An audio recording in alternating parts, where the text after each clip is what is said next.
ఓర్పు లేక దరిద్రాలు పెట్టుకుంటారు. ఓర్పు లేక.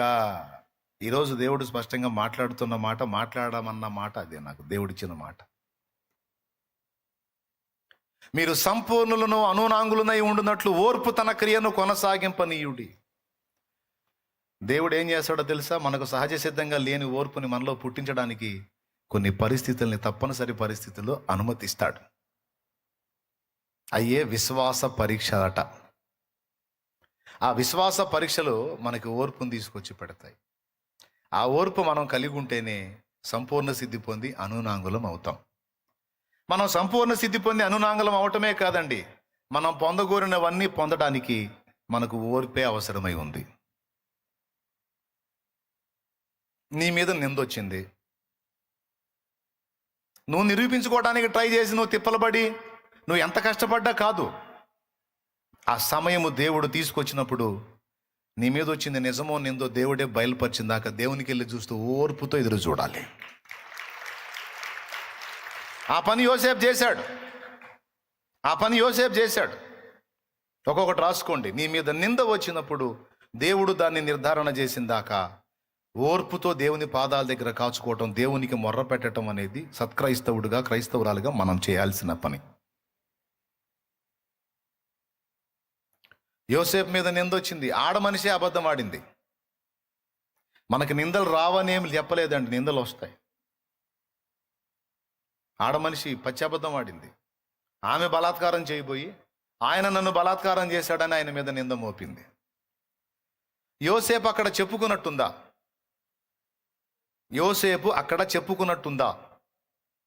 పని వాళ్ళకు కానీ పోతీఫెరోకు కానీ చెప్పుకున్నాడా? అయ్యా నేను ఎరగనయ్యా, అమ్మగారు నా మీద అబద్ధం ఆడుతుందయ్యా, నేను అలాంటి వాడిని కాదయ్యా, ఆమె నన్ను బలవంతం చేయబోయిందయ్యా, అయ్యా నేను ఎరగనయ్యా అని ఏమన్నా చెప్పుకున్నట్టుందా? చెప్పలా. ఎందుకో తెలుసా? చెప్పినా అక్కడి జనం నమ్మరని యోసేపుకు తెలుసు. ఎందుకంటే అబద్ధం ఆడింది ఆడ మనిషి. అబద్ధం ఆడింది ఎవరు? ఆడ మనిషి. చట్టమైనా సరే ఆడ మనిషి అబద్ధం ఆడిందంటే ముందు చట్టమైనా స్పందించింది, సమాజమైనా స్పందించింది. ఎందుకంటే ఆడ మనిషి విషయంలో సమాజానికి అలాంటి సింపతి ఉంది. కాబట్టి యోసేపుకు తెలుసు, ఇప్పుడు నేను నిరూపించుకోవడానికి ట్రై చేస్తే దెబ్బతింటాను. ఎందుకంటే చేసిందంతా చేసి మళ్ళీ ఎరగనని బొంకుతున్నావరా అబద్ధీ కూడా, ఇంకా 4 దెబ్బలు పడే అవకాశం ఉంది నా మీద. కాబట్టి ఇక ఇప్పుడు నేను మౌనం వహించడం తప్ప, నా సృష్టికర్తకు అప్పచెప్పుకోవడం తప్ప, నా తండ్రి అయిన యాకోబు దేవునికి, నా పితరుడైన ఇస్సాకు అబ్రహాముల దేవునికి అప్పచెప్పుకోవడం తప్ప ఇప్పుడు నేను చేయగలిగింది ఏమీ లేదు. సమయం వచ్చినప్పుడు నా దేవుడే నిజ నిర్ధారణ జరిగిస్తాడు. అయ్యా నేను ఎరగనంటే నన్ను కనికరించేవాడెవడు? నా మాట నమ్మేవాడెవడు? కనికరించేవాడు, నమ్మేవాడు లేనప్పుడు నేను మొత్తుకొని ప్రయోజనం ఏముంది? మౌనం అయిపోయాడు, అప్పజెప్పుకున్నాడు నిందకి. చివరికి ఏం జరిగిందో మీకు తెలుసు. నాకు తెలిసి యోసేపుని ఆ సమాజం తిట్టుంటుంది, ఆ తోటి బానిసలు తిట్టుంటారు, పోతీఫెరో తిట్టుంటాడు, పోతీఫెరో భార్య చెలికత్తెలు తిట్టుంటారు. దుర్మార్గుడు, వంచకుడు, తిన్నింటి వాసాలు లెక్కబెట్టేవాడు, అన్నం పెట్టిన చేతిని పట్టుకున్నాడు, నీచుడు, నికృష్టుడని ఎంతమంది ఎన్ని రకాలుగా ఆడిపోసుకున్నారో యోసేపుని. కానీ ఎరగడు. పాపం పర్సనల్గా ఎంత ఏడ్చుకొని ఉంటాడో ఆయన. ఏంది దేవా నాకు ఈ కష్టాలు, ఏంది దేవా నాకు ఈ బాధలు, ఏంటి దేవా నాకు ఈ అల్లరి, కన్న తండ్రికి దూరం అయిపోయాను, బానిసగా అమ్మబడ్డాను, ఇక్కడ కొంచెం స్వాంతన పొందానంటే మళ్ళీ నాకు పిడుగుపాటులాగా ఈ దారుణం ఏంది తండ్రి, మళ్ళీ నేను జైలు పాలవటం ఏంటి తండ్రి, ఎరగని దానికి నేను వచ్చి ఇక్కడ పట్టం ఏంటి తండ్రి, నా పరిస్థితి ఏంటి తండ్రి, ఎంత ఏడ్చుకొని ఉంటాడో పర్సనల్గా ఆయన. పోనీ నేను ఏదన్నా చేశానా, చేసిన తప్పులకి శిక్షగా ఏమన్నా పంపించావా? నేనేం చేసినట్టు కూడా నాకేం గుర్తులేదు, మరి ఎందుకు వచ్చింది నాకు ఇలాంటి పరిస్థితి? కానీ ఏదైనా నీకు తెలియకుండా అయితే ఏది రాదుగా.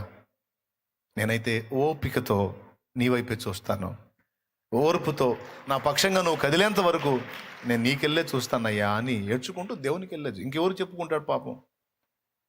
కొంతమంది మనుషుల పరిస్థితి అలా ఉంటుంది, ఎవరికి చెప్పుకునే మార్గం కూడా ఉండదు. కొంతమంది ఆడపిల్లల పరిస్థితి అంతే ఉంటుంది, వాళ్ళ ఘోష, అరణ్య ఘోష. కనీసం వినేవాళ్ళు కూడా ఉండరు. అసహించుకుంటారు, ఏసడించుకుంటారు, తృణీకరించి వెళ్ళిపోతూ ఉంటారు.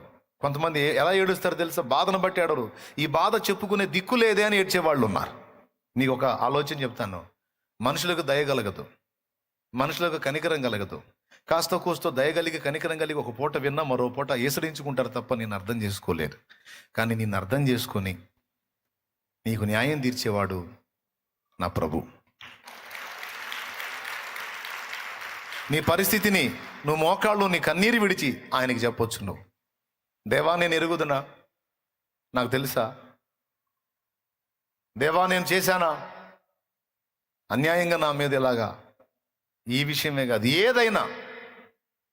ఏదైనా నువ్వు ఆయన ముందు కూర్చోవచ్చు, ఆయన వైపు కళ్ళు తెరవచ్చు, కన్నీళ్లతో ఆయనకి విషయం చెప్పొచ్చు.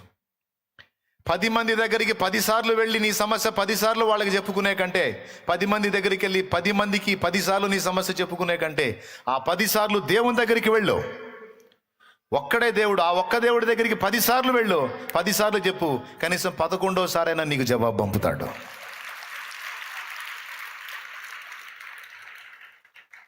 పది మందికి నువ్వు చెప్పినప్పుడు 10 మంది నలుగురిలో నిన్ను ఆరడిపరుస్తారు, నవ్వుల పాలు చేస్తారు, ఎవ్వరూ కనికరించరు. కానీ ఆ 10 సార్లు నువ్వు జీవంగల దేవుడి దగ్గరికి వెళ్ళి, నా తండ్రి నా పరిస్థితి ఇదే, నువ్వు ఆయన వైపు చూస్తే, ఆ 10 సార్లు నువ్వు వెళ్ళి ఆయన ముందు మోకాళ్ళు ఉనితే ఓపికతో, కనీసం 11వ సారైనా నీ పక్షంగా ఆయన బలమైన బాహు కదులుతుంది. యోసేపు అంతే జరిగింది. జైల్లో పరిచయం అయ్యారు. భక్షకారుల అధిపతి, పానదాయకుల అధిపతి. పానదాయకుల అధిపతికి చెప్పాడు, సార్ నేను ఎరగని నేరానికి జైలు పాలయ్యాను, మీరు బయటికి వెళ్తున్నారు, మీరు వెళ్ళినప్పుడు నన్ను గుర్తు చేసుకోండి, రాజుగారికి చెప్పి నన్ను బయటికి తీసుకొని రండి అని రిక్వెస్ట్ చేసుకున్నాడు. వాడు పోయాడు, 2 ఏళ్ళు ఇంకా పట్టించుకోవాలా. ఎందుకు కలిగిద్దండి కనికరం? ఎవరికి గుర్తుంటాం మనం? స్థిరమే లేని మనుషుల ప్రేమలు నటనయే చూపుచూ. ఈ పానదాయకుల అధిపతి బయటికి పోయాడు, నన్ను ఇవాళ పిలుస్తారు, రేపు పిలుస్తారు, ఇవాళ పిలుస్తారు, రేపు పిలుస్తారు అని సంవత్సరాలు ఎదురు చూశాడు. పోయింది, ఆశ కూడా పోయింది. అరే నాకు ఇంత తీయగా మాటలు చెప్పి, నాకు ఇంతగా ధైర్యం ఇచ్చి, నేను బయటికి వెళ్ళగానే ముందు నీ గురించే నేను మాట్లాడతాను, ఎందుకంటే నాకు వచ్చిన కళ, దాని భావం అద్భుతంగా నువ్వు చెప్పావు, ఖచ్చితంగా నేను నీ గురించి మాట్లాడతానని భరోసా ఇచ్చి వెళ్ళినోడు అశ్రద్ధ ఎందుకు చేస్తాడులే, నా గురించి గుర్తు చేసుకుంటాడు, నన్ను బయటికి తెస్తాడని చెప్పుకుంటే వాడు కూడా మర్చిపోయాడు.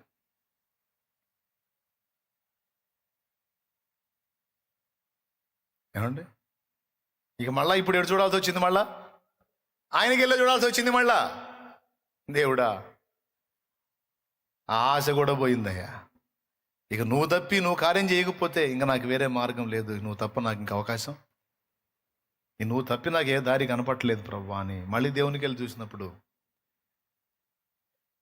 అప్పుడు దేవుడు కదిలాడు యోసేపు పక్షంగా. ఎక్కడ కదిలాడు? రాజు దగ్గర కదిలాడు. రాజుకు ఒక కళ పుట్టించి, ఒక కళని 2 సార్లు 3 సార్లు రెట్టించి వచ్చేటట్టు చేసి, రాజుగారి మైండ్లో దాన్ని ఆలోచించేటట్టు చేసి, దాని భావాన్ని గురించి అతడు వెతుకునేటట్టు చేసి, దానికి సరైన భావం చెప్పగలిగిన వాడు యోసేపే అని అప్పుడు ఈ పానదాయకుల అధిపతికి దేవుడు గుర్తు చేస్తే యోసేపు బయటకు వచ్చాడు. ఎవరు పూనుకుంటే, ఏ బాహు కదిలితే, ఏ హస్తము కార్యం చేస్తే, ఎవరు మాట్లాడితే, ఎవరు దర్శిస్తే, అదిగో ఆయన నా దేవుడు, ఆయన నా దేవుడు, ఆయన నా దేవుడు, ఆయన నా దేవుడు, ఆయన కదలాలి, ఆయన కార్యం చేయాలి, ఆయన చాపాలి నీ పక్షంగా బాహు. తప్పించి ఏ నరునికి దయగలగదమ్మా, ఏ నరునికి దయగలగదు నాన్న. ఆయనకి కలగాలనే మీద. మరి ఆయన కదలాలంటే ఆయన సన్నిధిలో ఓపికతో కాచుకోవాలి, తొందరపడకూడదు, తొందరపాటు నిర్ణయాలు చేయకూడదు. ఆయన నీ పక్షంగా కదిలి నీకు సహాయం చేసేంత వరకు ఓపికతో ఆయన దగ్గర కాచుకోవటం అనేది ఎంత మంచి అలవాటు. ఏ విషయంలోనైనా ఇదే వర్తిస్తుంది. కష్టపడ్డావు, నీకు భౌతికంగా చెప్తున్నాను, ఆత్మీయంగా కూడా చెప్తున్నాను, 2 చెప్తాను. కష్టపడ్డావు, జాబ్ రాలా, డోంట్ వరీ. ఓపికతో ఆయన పాదాల దగ్గర కాచుకో. ఓపికతో ఆయన పాదాల దగ్గర కాచుకో. ఓర్పుతో ఆయన పాదాల దగ్గర మొర్రపెట్టు. నేను కష్టపడ్డాను, ఆఫీస్ తిరుగుతున్నాను. ఎవరికి దయ పుట్టింది దేవా? ఎవరికి దయ పుట్టింది? నా పక్షంగా నువ్వు కదిలితేనే ఎవరికైనా దయ పుట్టేది. ముందు నువ్వు దయదలుచు నాయనాన్ని దేవుని పాదాల దగ్గర ఓపికతో నువ్వు కాచుకో. నీతో పాటు ఉన్న వాళ్ళకి ఉద్యోగాలు వస్తుండొచ్చు, వాళ్ళు చేస్తుండొచ్చు, నీకు ఇంకా రాకపోయి ఉండొచ్చు. Don't worry. నువ్వు దేవుని సన్నిధిలో ఓపికతో కాచుకో. ఆయన ఏం చెప్పాను? ఇందాక చెప్పాను, కాలమును బట్టి కూడా పనిచేస్తాడని చెప్పాను. నీకు నిర్ణయించిన కాలం వచ్చిన దాకా నువ్వు దేవుని వైపు ఎదురు చూస్తూ ఉండవు.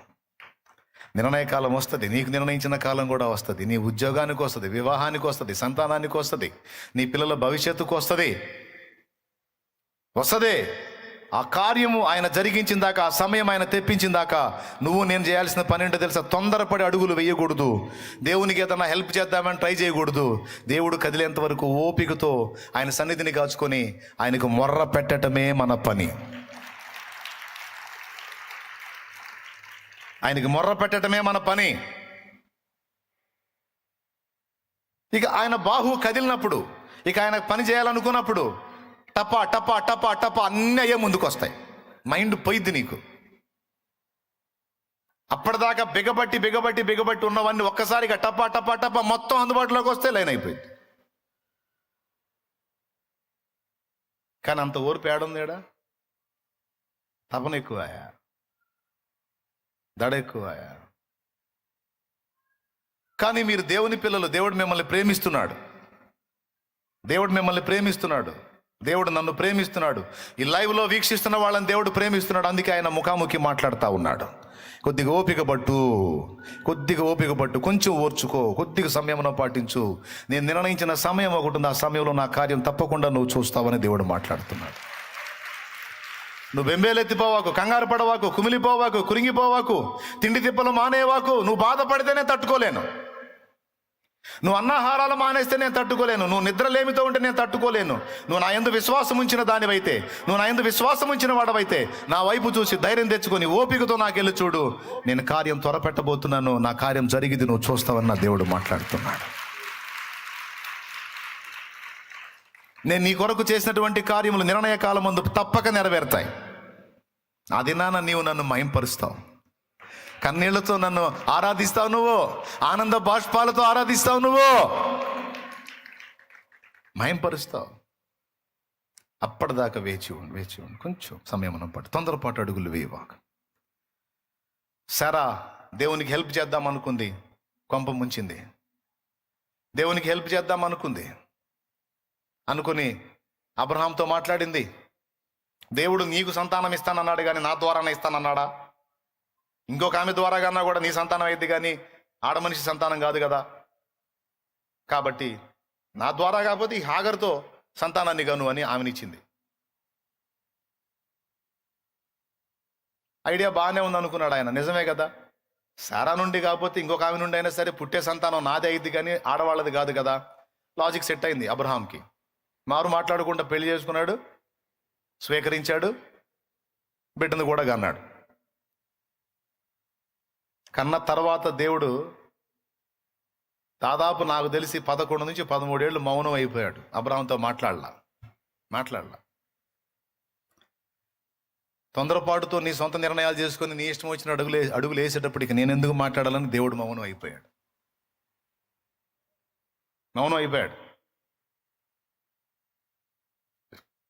కుమారుణ్ణి కన్న తర్వాత హాగరుకి గర్వం పెరిగింది. శారాని తృణీకరిస్తుంది. శారా బిడ్డతో ముద్దాడుతుంటే, అరే ఆ గొడ్రాల దాని దగ్గరికి ఎందుకు పోయావరా, రా అని పిల్లవాడిని గద్దిస్తుంది. అబ్బా ఇది నన్ను నీచురాలుగా ఎంచిందని రివర్స్ అయిపోయింది శారా. ఇక కూర్చుంది అబ్రహాంతో. ఈ విషయంలో దేవుడు నాకు తీర్పు తీరుస్తాడు, నా ఉసురు నీకు తగిలిద్దంది. ఉసురు దాకా ఎందుకు మ్యాటర్ అని చెప్పి అన్నాడు. ఆడవాళ్ళ డైలాగ్ అదే కదా, నా ఉసురు నీకు తగిలిద్ది, నువ్వు మామూలుగా బాగుంటారు కదా. ఉసురులొద్దు పాడొద్దు, ఏం మ్యాటర్ ఏందన్నాడు. ఆ దాసిని దాని కుమారుణ్ణి తీసుకెళ్ళి వదిలిపెట్టరా, ఎడారిలో వదిలిపెట్టరా అంది. ఆమెకేం కాదు కాబట్టి వదిలిపెట్టి రమ్మంది. ఆమె కొడుకునైతే వదిలిపెట్టి రమ్మంటదా? మరి అబ్రహాంకో కొడుకు, ఎంత తీపి ఉంటుంది ఆ బిడ్డ మీద. దేవుని దగ్గరికి వెళ్ళాడు. అప్పుడు వెళ్ళాడు గురుడు దేవుని దగ్గరికి. చేసుకునేటప్పుడు బిడ్డను కనేటప్పుడు వెళ్ళలా. ఆమె వదిలిపెట్టి రమ్మన్నప్పుడు పోయాడు. ప్రభా, నమ్మకంగా చేసుకోమంది, బిడ్డను కనమంది, ఇప్పుడు తీసుకెళ్ళి వదిలిపెట్టమంటుంది. ఏం చేయమంటావు? ఆమె చేసుకోమంది, చేసుకున్నావు.